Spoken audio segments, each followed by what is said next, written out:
many of you have ketchup at your house, in your refrigerator, in your backpack, anywhere.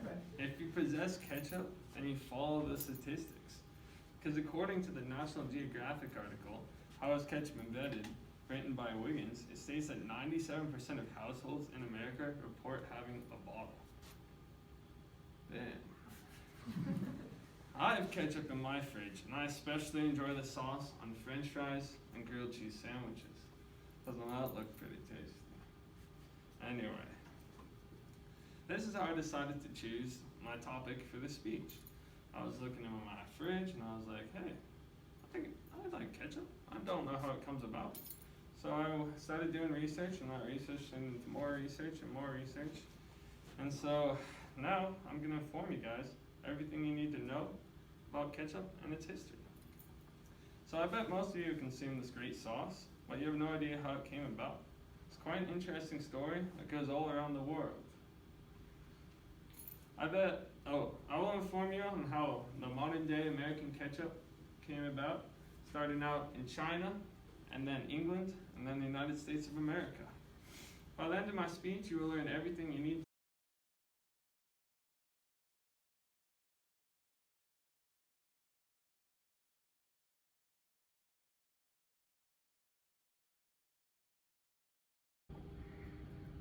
in China. It's a Hokkien Chinese word called ketchup. Forgive my pronunciation. I don't speak this language. But according to the article, The History of Ketchup, written by Philippine, this word translates to a pickled fish sauce. Also, not very tasty. But it was a lot different back then. It was used more as a seasoning to add to foods to make foods better, rather than just a condiment you want to put everything on. So this sauce became quite popular in China, and eventually the English people stumbled upon it, and they wanted to recreate it back at home. So now, ketchup is in Britain. So this came about due to the trading that was going on, and they called it ketchup, or ketchup, spelled like that. And let's see. Came about a trading. They call it ketchup. According to Jasmine Wiggins, who wrote the National Geographic article, How was Ketchup Invented? The common ketchup recipes have ingredients such as mushrooms, walnuts, oysters, and anchovies. Also, nothing like the ketchup we have today. It's kind of crazy how it came about.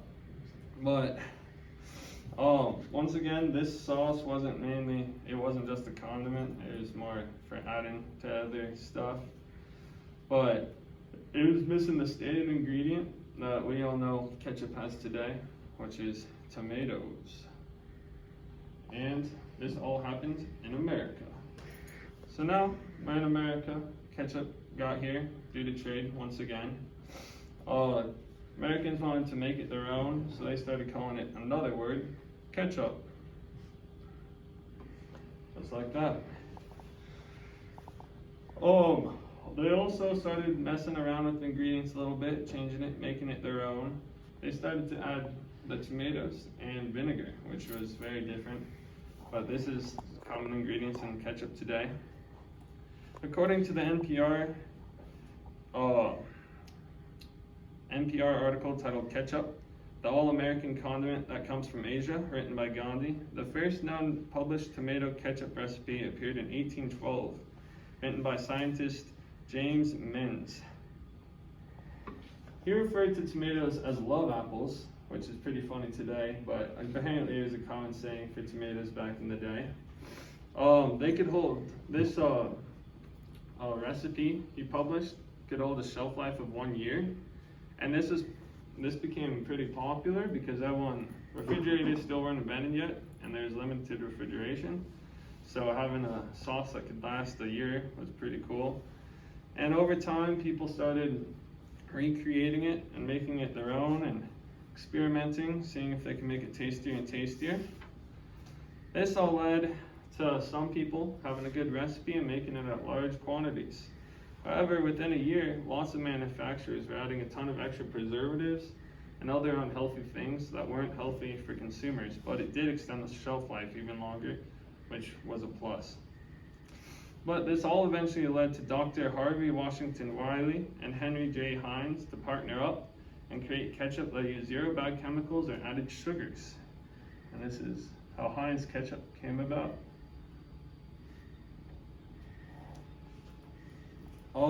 So they still needed to have a long shelf life to compete with the other competitors. So in order to do that, they added more vinegar, and they used fresh ripe tomatoes, which contain more pectin, which is a natural preservative, because the other factories were using old tomatoes that weren't being sold in grocery stores and stuff. They were just using the leftovers. And so using the ripe ones had more of the pectin, which is good. They also started producing ketchup in 1876, and by 1905, they had sold 5 million bottles of ketchup. So it was definitely becoming more and more popular as time went by. Heinz is still around today, but they use high fructose corn syrup, which is kind of funny because their whole point in coming about is to not use any added sugars or chemicals, but they at least don't have any other chemicals, so that's good.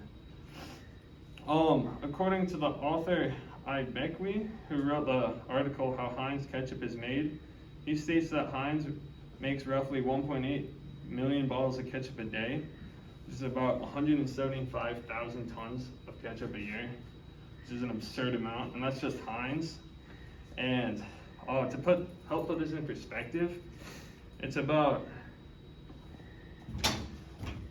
175,000